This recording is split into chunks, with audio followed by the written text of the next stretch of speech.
Yo, this is Jabril Muhammad with Musa Hill, and you watching Trap Art TV with Amechi.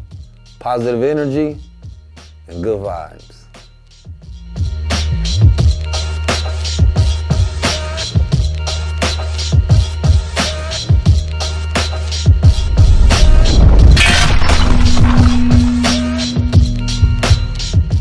What's up, everybody, and welcome to another episode of Trap Art TV. My name is Amechi, and you're watching episode 5, the J. Cole tribute.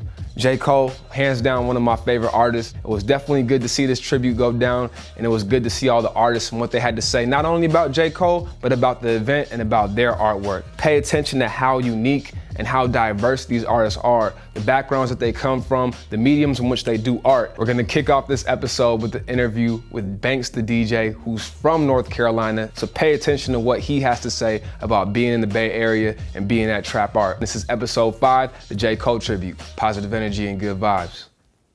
Yeah, straight from North Carolina, so they be from the south to the Bay, that's what we call it now. We're from the south to the Bay, just to have the J. Cole whole thing is influence. Like, growing up in North Carolina, like, before Cole, all we had was Petey Pablo and Casey and JoJo, so like, we deep rooted with music, but everybody's been able to make that step, and J. Cole was the first one to get that influential. Like, I mean, we got wonders like Knife Wonder, Kid and Play, like they all from North Carolina, but J. Cole gave us that mainstream, so it's a blessing, That's what's up, it's a blessing. We had Ninth Wonder at a Trap Art here before, now we got you. The North Carolina influence is building, man. Yes, but I wanted to ask you about your style as a DJ. When you're doing your selections, when you're choosing what songs to play, what would you say is your biggest influence in your artistic style as a DJ? It will honestly be just the knowledge of music. I was born in Indiana, grew up in North Carolina, but the crazy part about it is I DJ'd on cruise ships for 2.5 years. So half the stuff I play, I never listen to. I'm more of a country soul person. So I kind of feel the people. It's kind of like, I play for the people, honestly. Anything that people want to hear, I play. I wear a shirt that says, I take requests. So they're not gonna bother me. Whatever they want to hear is they party. So they're here to have fun, so that's how I look at it. Looks like you were doing some acting, some modeling before you got into this. Yeah. How'd you get into music and talk about art in general, man? Well, I mean, I got into DJing at 9. My uncle's actually cut creator, L. Cool J's old DJ. Still is DJ actually to the day, but he's known from the old back in the day. What's my DJ name? Cut creator. So I grew up under him, but my mom was an actor and a model herself. So as a kid, like, she put me into that, wanted me to force that way. And my dad was musically, so it was like, I kind of had the best of both worlds. And then once I got on my own at 17 and went off to college, the rest was history. I kind of put my foot in everything. Like, I'm gonna try acting, I'm gonna try modeling, I'm gonna try dancing, I'm gonna try it all. Like, and it's all, at the end of the day, it's all art. So it's all art forms. And talking about art and DJing being art, how would you describe being a DJ? I feel like when you're out here doing your thing, it's almost like you lose yourself, man. You watching the crowd here at Trap Art. Explain to the people what it's like being a DJ, man. I mean, with DJing, I look at us, we're just like any other artists out there. I mean, them 2 turntables are actually instruments, because we count just like on everybody else, 4/4 count. And actually what I'm doing is we're making beats live. So we're actually transitioning, scratching live. So it's actually another instrument. So I look at it just like, if you play the flute, you just can be a DJ. Only thing is you're making music, we're just taking a song that you made and mixing it with something else. I'm with Dottie, of Leader of the Cool Moons. Man, tell people about your brand, what you have going on with your clothing line, and basically your brand here at Trap Art. Leader of Cool Moons, I'm based out of Richmond, California.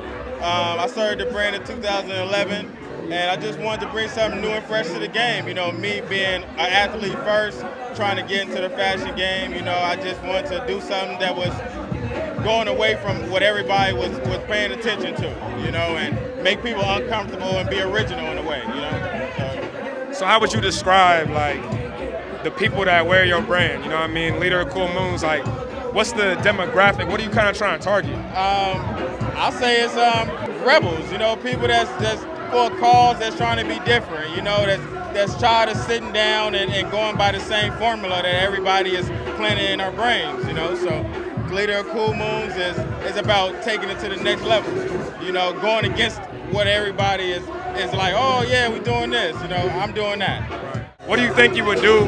What do you think you would be at right now without art in your life, without Leader of Cool Moons? Like, what do you think you'd be doing without it? What does it mean to you? Man, it means everything to me. It's my heartbeat, you know. I don't even want to think about what I'll be doing, you know, because fashion has always been instilled with me since I was a kid. So I mean, without it, shit, I'll be just laying in the house, you know? So it's definitely a blessing.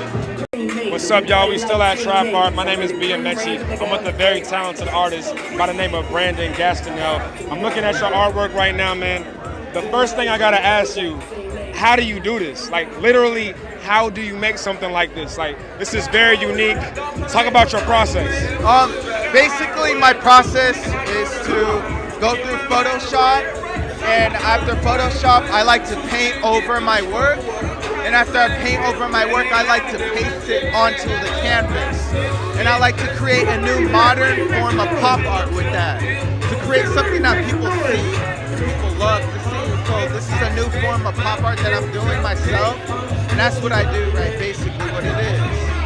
And I'm looking at your artwork, and it has a lot of texture to it. You know, a lot of your pieces, like this one, for example, it's got the bullets in it, things you can like touch and feel, they're tangible.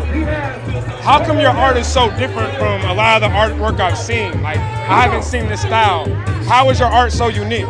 Because I like to go for I'd like to go for something that's different. I don't like to create what people are doing. I want to do something new. I want to bring something new to the table. And what I want to do is I want to be the next Basquiat. I want to be the Kanye of art.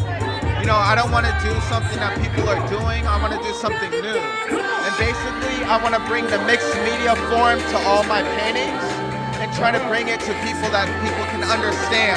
They notice the people, they notice the artwork. So that's what I'm doing. But you say you want to be the Kanye of art. Yes. What exactly does that mean to you? That means I want to be the god of art, the god of music. I want to bring the rock star back to music. I want to bring the rock star back to music, back when Warhol was around, back when Basquiat was around, back when those artists were around, when everybody knew who they were. I want to be like, just like them. I want to be like, if you know Kanye, you know me. That's what I want to be on that statue.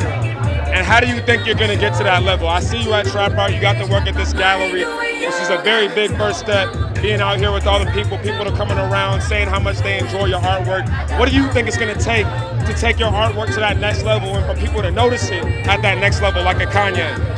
It's going to take saying fuck you to everybody and creating what I love to create, making what I want to make, and saying, doesn't matter what anybody else does, but what about what I do? And it takes this, it takes creativity and originality.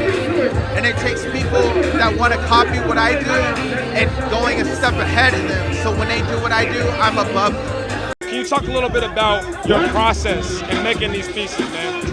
Oh yeah, so I started doing art about 2 years ago, and you know what I mean, I'm really into it, and I'm still trying to figure out my style, and I'm trying to put all of my energy and all of my emotions into my pieces, and that's what I pretty much came up with, man. J. Cole's a really inspiration to my life and to a lot of lives out there in the world, and he really speaks to the people, man. So I try to figure out, you know what I mean, like what can I do, how can I express my emotions, my feelings, and make other people feel the same thing, you know what I mean? So this is kind of what I came up with right now.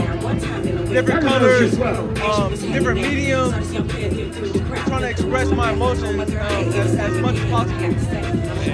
You talk about different mediums. You see the skateboards out here tonight. That's something very different, something very unique. Talk about your artwork and it being unique and being different from other artists. All right, so the skateboard art, it's called Griptide. You can find it at griptide.com. And it's really different, man. Like when I was living in Hawaii, you know what I mean, I'm part Hawaiian, so when I was living in Hawaii, that's when I really started doing art. And I started doing skateboard art. I started being around a lot of people that skateboarding, and man, I really started getting into it. Now I'm out here in the Bay Area, you feel me? So I'm really trying to push it. It's really different. It's like it's all custom hand grip with grip tape, and you know what I mean, custom design, and it has a lot to do with culture, man. You know what I mean? Like a lot of tribal tattoos. These are Polynesian tribal tattoos, but these same designs can be found everywhere in the world, like Africa, you know what I mean, all across the world, and it represents unity, it represents family, different relationships, you know what I mean? So I really try to express culture in my work, That's as far as skateboards go, and then I kind of taught myself to paint, and just like a lot of us, you know what I mean. And we started from there, networking. Now I'm here at Trap Art, and it's a blessing, man. It just comes naturally. I just zone in and work on a piece for a day, and after a day, it's finished. It's everything I like, you know? Absolutely, and you're here at Trap Art tonight. It's a beautiful night. A lot of people are coming around. They're looking at your artwork, giving you comments. How does it feel being at an event like this at Trap Art and having your artwork here on display? You know, it's my first time having my art on display, and it's intimidating because all the other artists are amazing, but it's great. I mean, it's fulfilling. It's the best rush I've ever had. You know, when somebody appreciates your stuff, it feels worth it. So. Absolutely, and you said it's your first time having your artwork here. How would you describe Trap Art to someone? If I knew someone who wanted to go to Trap Art but wasn't really sure, what would you say about what this event is to you? In a business aspect, it's a gold mine. Complete gold mine. It's a place where people can express through music, through art. You can appreciate dance. I mean, you can mingle. It's incredible. The atmosphere is so lively. It's so encompassing. It's just wonderful. I love it. I love it. It's a gold mine. Absolutely. Well, she says it's a gold mine. I'm looking at her artwork. I'm seeing that it's a gold mine. What's your favorite piece? Do you have a favorite piece? I do. I would have to say my Palestine, because it's an important issue. People really need to. What does it mean to you? The strife that's going on in Palestine. They're under occupation, of course, and it's an important issue people need to pay attention to. When I see people coming around and they point at those and they touch their hearts, they almost cry when they see it, and I agree, because they're always crying in my pictures because it's heartbreaking. It's heartbreaking what's going on, and when people appreciate it, it means that other people know what's going on, and it's good that more people know. You know, it's an issue that needs to be touched upon more. Well, I just wanted to say that I appreciate you for being brave enough to show your artwork on display here at Trap Art. And if you want to be an artist at Trap Art, then make sure you visit trapxart.com for more information on how you do it. Positive energy and good vibes. Cheers. What up? You just watched Trap Art TV, episode 5, the J. Cole tribute. I had a great time interviewing these artists and getting to see just how unique and how diverse each one of them was. Now you can follow up with the artists and on the next event by visiting trapxart.com, and make sure you follow the social media, TrapXArt on Instagram, TrapXSnap on Snapchat. You already know what it is. Follow up on the next event, do all that, go to all that, positive energy and good vibes. Cheers.